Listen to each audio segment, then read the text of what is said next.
Fala galera, tudo bem? Meu nome é Felipe Fulgêncio, estamos de volta aí com algumas aulas aí no YouTube. Hoje vocês, alunos aí do segundo ano do ensino médio, vão trabalhar aqui comigo aqui alguns conceitos, alguns exemplos, alguma atividade sobre PA, PG e juros, juros simples e juros compostos, lembrar um pouquinho também sobre porcentagem.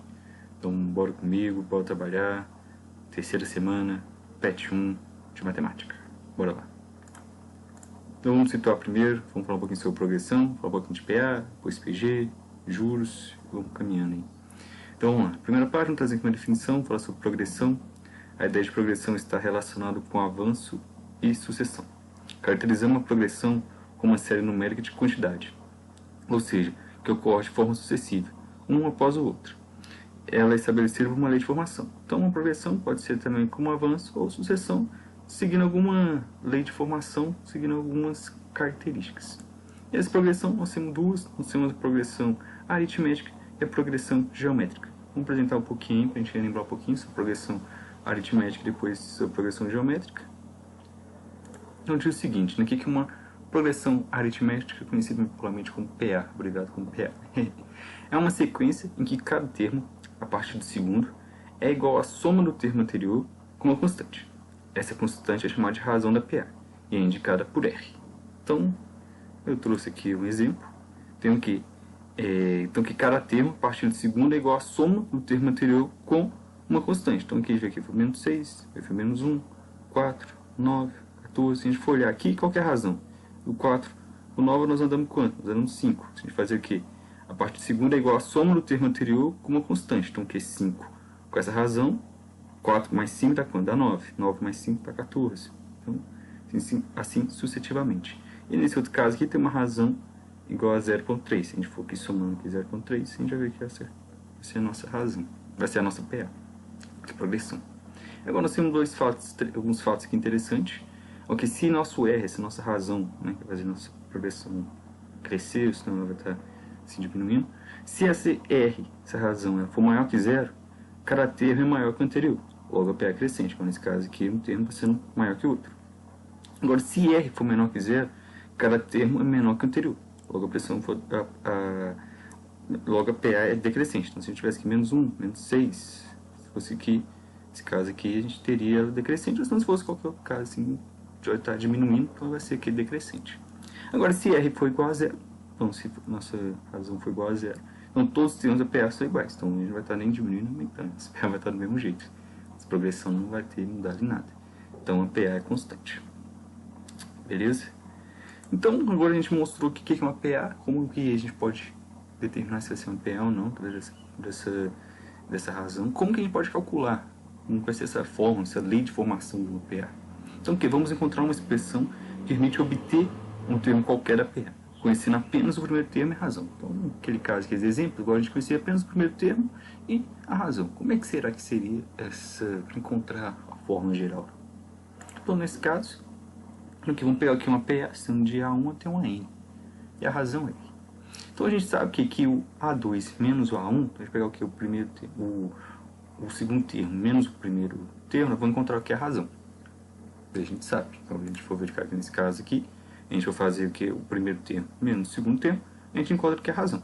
Então, beleza. Então, o que? O A2 a gente pode escrever como sendo que o A1 mais a razão. Ok. Agora aqui, se a gente for fazer o que? O A3 menos o A2, a gente também encontra a razão. Vai fazer um termo menos o outro. Então, a gente consegue encontrar a razão. Mas aqui, no caso aqui de cima, a gente encontrou que em A2, né? A2 é A1 mais AR, então a gente pode substituir aqui. A gente vai ter aqui A2 mais A3, então vai ser aqui A2 mais R. Então, a gente substituindo quem que é o valor de A2, então a gente vai ter o que? A1 mais R. Então, quem que é o A3? A3 vai ser, então, o que? O A1 mais 2R. A gente vai fazer depois para o A4, a gente substituindo, a gente vai encontrar o que? Que o A4 vai ser quem? O A4 vai ser quem? A1 mais 3R. Assim sucessivamente. A gente vai fazer depois do A5. A5 vai ser o que? A1 mais 4R. Então, a gente pode determinar qual vai ser a nossa lei de formação, né, pessoal? A gente sabe então quem vai ser o nosso AN. Nosso AN vai ser o que? O A1 mais o N menos 1. N menos 1, N, se N é uma quantidade de elementos, menos 1 vezes R. Então, aqui nesse caso aqui, tinha 2, 3, 4, parará. Então, aqui é a quantidade de elementos tirado 1 vezes R. Ok? Então, a gente tem aqui. Essa expressão é conhecida como a fórmula do termo geral da PA. Então, que dado o termo que a gente tem, um AN vai ser igual ao que? O A1 mais N menos 1 vezes a razão. Simples. A gente vai ver depois ali no exemplo, a gente vai ver que não vai ser difícil a gente aplicar essa lei de formação. E tem uns outros casos também interessantes, a gente consegue encontrar o termo, mas se a gente quiser somar, dado aqui no PA, ou falar assim, ô Felipe, eu quero saber qual que é a soma. Qual que é a soma dessa PA? Qual que é a soma desse termo, desses A1 até AN? Eu falo, nossa, aluno, é complicado, né? Você tem que fazer assim na mão, assim, imagina uma PA assim, com 20 termos, 30 termos, não, contas e contas, né, dependendo assim, como for nossa PA. Então a gente também tem uma fórmula, vai ser o que? O SN, então que é a soma dos N termos, os N primeiros termos vai ser aqui, o A1 mais o AN, então que é o primeiro termo mais o último termo, que nesse caso a gente conhecia em todos os termos da PA, né? Então que é o primeiro termo mais o último termo, vezes a quantidade de elementos, estudo dividido por 2. E daí a gente acha quem vai ser o nosso N, quem vai ser a soma dos N primeiros termos. Então que essa expressão que é acima é conhecida como forma da soma dos N primeiros termos de uma PA. Então, beleza, né, pessoal? Então PA bem assim legal, a gente tem grandes utilidades assim delas. E então isso eu já vi também durante os exercícios, no vídeo do exercício lá do PET, que é bem tranquilo a gente fazer. Eu trouxe até aqui um exemplo para a gente fazer junto, para a gente entender. Então, que dado aqui uma PA, então que calcula o 20º termo da PA. Então, 26, 31, para seguindo. Vamos verificar que isso aqui é uma PA. Então, que 26 para 31 a gente andou quanto? 26, 27, 28, 29, 31, 5. Então, que 31 mais 5 é 36. Então, o que? Parece que essa razão aqui nossa é 5, mas vamos verificar. A gente vai fazer aqui 31 menos 26 a gente acha 5, 36 menos 31 a gente acha 5, então a razão é 5, né? Então aqui a gente tem que 20 termos, o A1 é igual a 26, e a gente sabe quem que é a fórmula, né? AN igual a 1 mais N menos 1 vezes R. Então aqui, quem que é a razão? Então a gente faz aqui o A2 menos A1, e a gente acha quem que é R, né? Então aqui A2 menos A1, A2 menos A1 dá R. A gente faz isso também aqui, A3 aqui, e a gente encontrar também a nossa razão. Então a nossa razão é 5, igual eu tinha dito no começo. Então a gente já sabe, né, pessoal? A gente sabe quem que é o A1, sabe que é 26. Sabe a quantidade de termos, que é 20. Sabe quem que é a razão, é 5. Então a gente já consegue achar quem que é o A20, quem que é o 20º termo dessa PA. Então é simples, só a gente utilizar essa lei de formação. Então que A20 é igual que é o A1, nesse caso é 26, mais N menos 1, então que é 20 menos 1, vezes a razão, que é 5. Então 20 menos 1 vai dar 19, 19 vezes 5 somado 26. Então 19 vezes 5 dá 95, 95 mais 26 dá 121. Então se a gente fosse somando aqui 5 em 5 até o 20º termo, a gente vai encontrar o que? O número 121. Então 121 é o 20º termo da PA. A gente verifica, pessoal, então PA é bem legal assim de fazer, bem legal assim de trabalhar. Os exercícios são bem assim, tem alguns silógios mais puxadinhos, mas bem legal. Agora a gente tem também a progressão geométrica. A progressão geométrica é um pouquinho mais assim, difícil, mas vocês vão ver que vai ser tranquilo na hora da gente entendendo que é o conteúdo. Então diz o seguinte, então que é uma progressão geométrica. Progressão geométrica, ou se não conhecido como PG, é uma sequência que cada termo, a partir do segundo, é igual ao produto do termo anterior com uma constante real. Essa constante real é chamada de razão da PG, e é indicada por quê? Então naquele caso, como a gente somava a razão, nesse caso a gente vai estar multiplicando pela razão. Então, simples também, igual aqui nesse caso, que a razão, vamos pegar aqui essa PA, né? Então 4, 12, 36, 108, qual que é a razão aqui? Se a gente for ficar, a razão é 3, né? Que 4 vezes 3, 12, 12 vezes 3, 36, 36 vezes 3, 108, 108 vezes 3, por aí vai. Agora que a razão que desse caso aqui é 5, então que menos 5 vezes 3, menos 15 vezes 3, menos 75, e por aí vai. Agora a gente tem uns casos aqui interessantes, então que se a nossa razão for maior que zero, e o nosso primeiro termo também for maior que zero, então cada termo vai ser maior. Então isso aqui, igual nesse caso aqui, nossa razão é maior que zero, o nosso primeiro termo é maior que zero, então logo a PA vai ser crescente. A nossa PG, desculpa, vai ser crescente. Agora nesse caso aqui, se o nosso Q tiver entre 0 e 1, e o nosso A1 for maior que zero, cada termo é menor que o anterior. Então se a gente for pegar o Q, um Q que tiver entre 0 e 1, e o A1 for maior que zero, então cada termo vai ser menor que o anterior, logo a PG vai ser decrescente. Agora se a gente pegar o Q é igual a 1, todos os termos da PG são iguais, logo a PG vai ser constante. Vai multiplicar aqui por 1, fica todos a mesma coisa. Beleza, pessoal? Então agora vamos encontrar, né, qual vai ser a lei de formação. Depois a gente determinou a lei de formação de uma PA, e tem a lei de formação de uma PG. Vamos encontrar aqui uma expressão que permite obter um termo qualquer da PG, conhecendo que é apenas o primeiro termo e a razão Q. Vamos verificar, né? Então que seja uma PG de A1 até a N com razão Q. A gente sabe, né, pessoal, pela definição que A2 é aqui. A2 é Q razão vezes A1. Então, como vai ser A3? A3 vai ser aqui, o Q vezes o A2, pelo segundo termo. Então, se a gente sabe quem que é o A2, a gente pode substituir aqui embaixo. Então, aqui vai ser Q vezes o A1. Então, a gente sabe que A3 vai ser quem? Vai ser Q ao quadrado vezes o A1. Agora, se a gente for fazer isso por Q4, o A4, desculpa. O A4 vai ser aqui. Vai ser o Q vezes o A3, por definição. Mas quem que é o A3 a gente achou aqui em cima? A3 é Q2 vezes A1. Então, se a gente substituir aqui, vai ficar Q vezes Q2 vezes A1. Então, vai dar o quê? Q ao cubo vezes A1. Então, se a gente for seguir assim, até os N primeiros termos, a gente vai encontrar o quê? Que o AN, nosso enésimo termo da PG vai ser aqui. A1 vezes Q elevado a N menos 1. Então, essa vai ser a lei de formação de uma PG. Então, que o AN, o termo que a gente tem, a gente quer o termo aqui, né? Não que a gente quer, vai ser o enésimo termo, o A1, primeiro termo da PG, que é a razão, e N, quantidade de elementos. Então, do mesmo jeito que a gente consegue, então, esse aqui, né? A lei conhecida como forma do termo geral da PG, o termo geral, forma geral. Aí, como na forma da PA, a gente também quer somar, às vezes, os termos de uma PG. Às vezes, uma PG acaba sendo um termo um pouco mais difícil, né? Se quiser somar, tal, um termo, termos grandes, são às vezes complicados. A gente também tem como fazer a soma dos N primeiros termos de uma PG. Vai ser o quê? Esse N, a soma dos N primeiro termo, vai ser aqui um A1, primeiro termo, vezes Q elevado a N, N a quantidade de elementos, menos 1, sobre Q menos 1. Então aí, essa vai ser a fórmula para a gente encontrar o quê? A fórmula dos N primeiros termos de uma PG. Beleza? A PG também trouxe, que os livros também apresentam, que é a soma de uma PG infinita.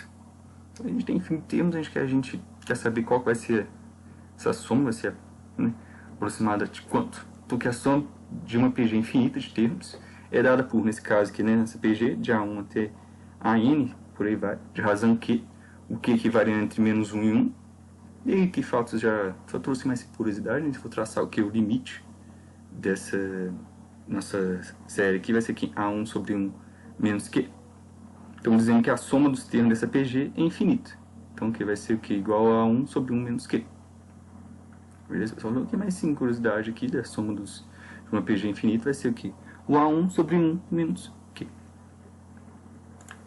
Então, essa expressão é conhecida com a forma dos termos de uma PG infinita. Então, ok, agora eu trouxe aqui um exemplo para a gente trabalhar aqui com PG. Então, que calcula o 10º termo da PG. Então, a gente sabe que a PG começa com 1 terço, 1, 3, por aí vai. Vamos determinar quem vai ser a razão. Primeiro, vamos falar quem que é quantos elementos a gente tem. A gente tem o quê? 10 termos. Encontrar quem que é o A10. Então, quem que é o A1? A1 é 1 terço. E a gente sabe quem que é a forma, né? AN é A1 vezes Q menos 1. Então, a gente sabe, o AN a gente não sabe quem a gente vai procurar, que é o A10. A gente sabe quem que é o A1. A1 é 1 terço. A gente sabe quem que é N. N é 10. Então, aqui a gente sabe que vai ser aqui Q elevado a 10 menos 1, 9. Então, a gente tem que determinar quem que é a razão. Como é que a gente encontra a razão? A gente sabe. Não vai ser o A2, né, A1 vezes Q. Então, a gente consegue isolar o Q, né? Então, o Q vai ficar o quê? O A2 dividido por A1. Então, quem que vai ser a nossa razão? Nossa razão é 3. Pode verificar aqui, né? Fazer 1 terço vezes 3 dá 1. 1 vezes 3, 3. 3 vezes 3, por aí vai, 9. E aí vai ter a nossa PG crescente, né? Eu diria que nossa PG aqui é crescente. Nosso Q é maior que 0. E nosso A1 também é maior que 0. Então, se a gente quer encontrar o A10, A10 vai ser quem? O A1. Quem é o A1? A1 1 terço. Vezes Q. Quem é aqui? 3. Elevado a N menos 1. Então, você aqui é A10 menos 1. Que nesse caso aqui é 10 menos 1. Então, que é A10 vai ser 1 terço vezes 3 elevado a 9. Então, aqui, utilizando aqui propriedade, né, pessoal? A gente pode subir, se 1 terço pode, né? Por exemplo, 3 elevado a N menos 1. Vezes 3 elevado a 9, que vai dar 3 elevado a 8. Fazendo 3 elevado a 8, vai encontrar então o que? 6.561. Esse vai ser o que? O 10º termo dessa nossa PG. Então, imagina que quase tem na mão. Nesse caso, o 10º termo tem que daria, mas imagina, a gente está fazendo e tal, e dá muito trabalho. Então, pessoal, essa primeira parte aqui, falei sobre PA, sobre PG, de maneira assim sucinta, mas qualquer dúvida você pode estar voltando assim no vídeo, vendo mais assim com calma, qualquer coisa deixando aqui nos comentários ou se não nas aulas futuras, pode estar perguntando. E vocês vão ver que PA e PG são bem assim, legais, bem tranquilos assim, de trabalhar, bem gostosinhos de fazer essas continhas, de verificando. Acho que tem alguns que ser um pouco mais assim, difícil, mas eu acredito que alguns exercícios do PET vão ser bem tranquilos. Beleza? Então agora vamos para o segundo tópico que a gente vai apresentar aqui na aula. Vai falar um pouquinho sobre juros, falar um pouquinho sobre juros simples, sobre juros compostos. Mas aqui eu gosto um pouquinho de a gente relembrar um pouquinho sobre porcentagem, que a gente trabalha bastante aqui nas partes de juros, para a gente relembrar. Então, que porcentagem que vem ser? As razões de denominador 100 são chamadas de razões centesimais ou taxas percentuais ou porcentagem. Então, que são razões de denominador 100. Então, que o número P associado à razão P sobre 100, ou seja, tomando P partes de um todo que foi dividido em 100 partes iguais. Então, a gente tem um numerador, então o denominador 100%. Então, a gente pega esse numerador P e vai dividir aqui por uma razão que é 100 vezes, dividir 100 vezes, 100 partes iguais. Então, o que? Porcentagem é usada para calcular descontos, acréscimo de preços, lucros, por aí vai. Então, que vamos trazer aqui um exemplo aqui de porcentagem. Então, que a gasolina teve aumento de 15%. Significa que a cada 100 reais houve um acréscimo, então, que de 15 reais. O cliente recebeu um desconto de 10% das mercadorias. Significa que a cada 100 reais foi dado que um desconto de 10 reais. Dos jogadores aí, desse aí é interessante. Dos jogadores que jogam no Cruzeiro, 90% são craque. Então significa que em cada 100 jogadores que jogam no Cruzeiro, 90 são craque. Beleza, pessoal? Então aqui a gente pode representar, então que 15%, isso aqui 15 por 100, dividir aqui 15 por 100, vai dar o que? 0,15. É forte porcentagem que na forma decimal, que é na forma de fração, que 10% é 10 sobre 100. E dividindo 10 por 100 vai dar aqui 0,10. 90%, 90 por 100 vai dar aqui 0,9. Ok? Então agora vamos falar aqui um pouquinho então, né, de juros simples, juros compostos. Bancos adoram, as lojas adoram. Muito falar sobre juros simples, sobre juros compostos, que eles ganham muito dinheiro. Então vamos relembrar um pouquinho aqui sobre juros. Quando pegamos dinheiro emprestado de algum banco ou instituição financeira, alguma quantia extra é cobrada pelo uso desse dinheiro. Esse valor extra é chamado de juros, e eles podem ser cobrados de duas maneiras, juros simples ou juros compostos. Vamos falar primeiro aqui de juros simples, que é mais simples, depois nós vamos falar sobre os juros compostos. Estou dando um exemplo, a gente fala um pouquinho. Então, que a taxa de juros simples sempre incide sobre o mesmo valor, isto é, sobre o valor original da conta, gerando, desse modo, o mesmo juro por período considerado. E o que a gente usa os juros simples, né? Utilizado para o cálculo de juros cobrados por atraso de pagamento de conta, telefone, gás, água, luz, assinatura, por aí vai. Então, ok, juros simples, então o que nós vamos ter, né? Vamos ter aqui o C, que vai ser o capital, o valor inicial de empréstimo, de investimento, então esse aqui é o valor inicial, o capital. Quanto você vai entrar? Quanto você vai estar devendo? O capital inicial. E vai ser aqui a taxa de juros, quanto que às vezes o banco está cobrando, quanto que às vezes a loja vai estar cobrando de juros. Pode ser ao mês, ao dia, ao ano, então sempre tem especificado qual vai ser essa taxa, quando vai estar sendo cobrada essa taxa. J é igual que aos juros, valor obtido quando aplicamos a taxa sobre o capital ou sobre algum outro valor de transação. E M vai ser o montante, correspondente ao capital acrescido dos juros, alcançado na transação. Ou seja, então que montante vai ser o que? O capital mais os juros. Ok? Então, vamos tentar encontrar aqui o que vai ser a nossa linha de informação de juros simples, né? Vamos terminar a equação de juros simples. Aplicando-se, então, que é a juros simples um capital C, a taxa I por período, durante N períodos. Então, vamos entrar aqui com capital C, uma taxa I, durante N períodos. Obtemos juros totais J. Tais que J sobre N, então a gente pegar aqui esse juros dividir por N, vai dar alguma constante. Sendo a constante é dada por IVC, vai ser nosso capital vezes o nosso período, né? Vezes a nossa taxa do período. Então, se a gente sabe que essa constante é IVC, então a gente pode substituir, né? Então, que é juros dividido pelo N período de tempo vai ser igual a IVC. Então, a gente sabe quem que é os juros. Os juros vai ser cobrado, juros vai ser, né? Algum produto que a gente tem. Juros vai ser quem? Vai ser o capital vezes I da taxa, vai ser cobrado, vezes N período. Então, quem que vai ser o montante? O montante é capital mais juros, que a gente tinha visto no slide anterior. Então, a gente agora encontrou quem que é o juros. Então, que montante vai ser, então, que capital mais capital vezes I da taxa vezes N quantidade de períodos. Então, a gente colocando aqui o C em evidência, vai ter aqui. Montante vai ser capital vezes 1 mais 1 vezes N. Então, aqui a gente consegue contar o juros, o montante dessa forma ou da outra forma anterior, daquela outra forma. Então, vamos aqui ver um exemplo, pessoal, que às vezes pode ser que um exemplo a gente facilite um pouquinho, né? Então, que seja Paulo. Paulo, nosso amigo, pegou aqui R$1.000 emprestado com a nossa amiga Paula, com uma taxa de 25% ao ano. Então, nossa amiga Paula, bem generosa, cobrou aqui 25% de juros de taxa, né, para o nosso amigo Paulo. Falou, não, você pode pegar e num tempo de 2 anos. 2 anos tem para me pagar esse dinheiro. Então, qual será o valor de juros que o nosso amigo Paulo vai ter que pagar nosso amigo Paulo. Então ele pegou esse dinheiro e falou, eu te empresto, mas eu vou te cobrar juros de 25% ao ano, no tempo de 2 anos. Então, 25% ao ano, 25, 25. Então, que seja quem vai ser o capital, nesse caso. O capital é o quanto que ele vai pegar emprestado com o Paulo, R$1.000. E vai ser quem? Vai ser a taxa, 25%. Juros, a gente quer saber qual vai ser os juros. E é um período, 2 anos. Ok.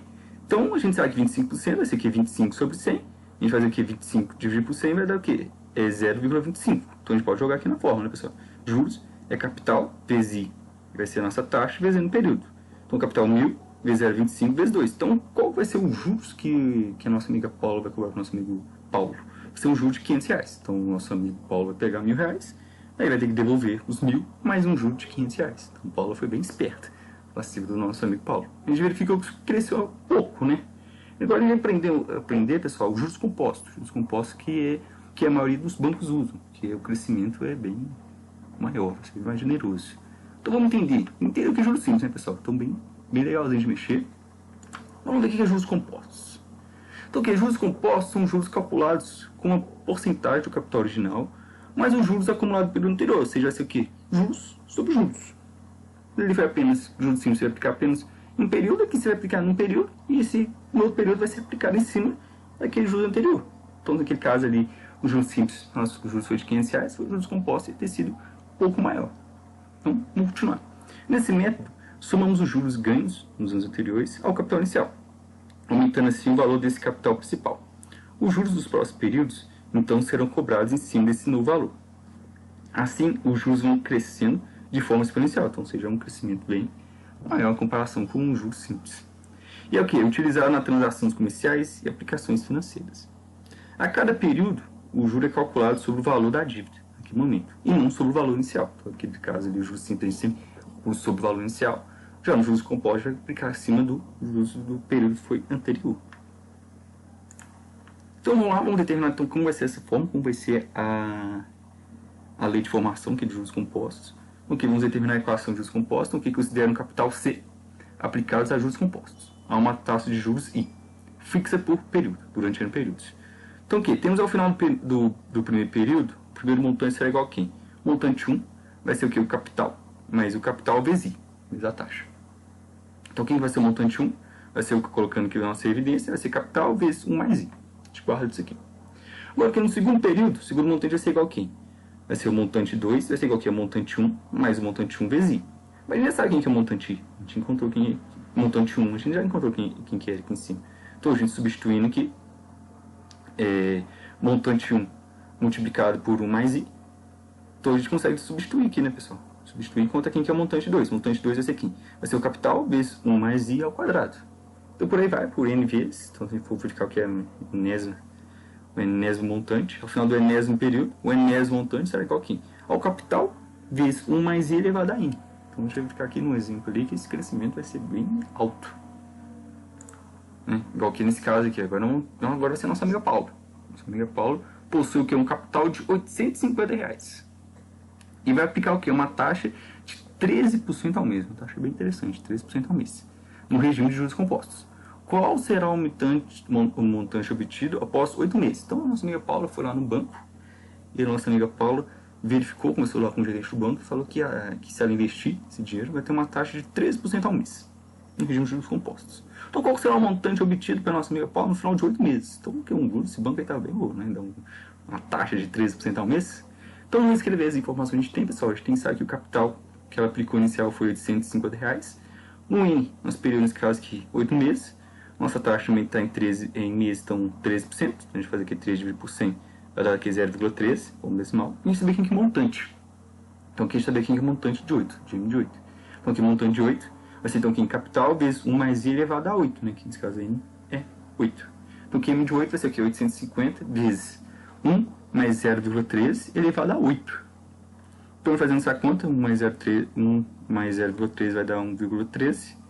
1,13 elevado a 8 vai dar 2,66 vezes 850. Então, no final aqui de 8 meses, nossa amiga Paula vai ganhar um dinheirão. A amiga Paula já ganhou dinheiro, quantidade boa em juros simples. Agora vai ganhar mais ainda aqui nos juros compostos. Ela aplicou o capital inicial de 850. No final de 8 meses, ela vai ter R$2.261. Então, a gente verifica que cresceu bastante o capital dela. Então, É isso, pessoal. É isso. Falou um pouquinho sobre juros simples, falou um pouquinho sobre juros compostos, falou um pouquinho exatamente de PA, sobre PG. Espero que vocês tenham gostado, espero aí que tenha sido uma aula interativa, uma aula bem legal. Se tiver ficar com alguma dúvida, volta aí, vendo aí calma os conceitos. Qualquer dúvida você pode estar deixando aí nos comentários. Espero ter ajudado vocês aí bastante. E bons estudos. Muito obrigado, né? Que é a referência bibliográfica utilizada. E espero que vocês tenham gostado. Possam voltar aí mais vezes aí. E façam os exercícios, tiram dúvidas. E bons estudos. Mais um PET, semana 3. Obrigado. Um abraço do Filipão. Tamo junto aí, pessoal.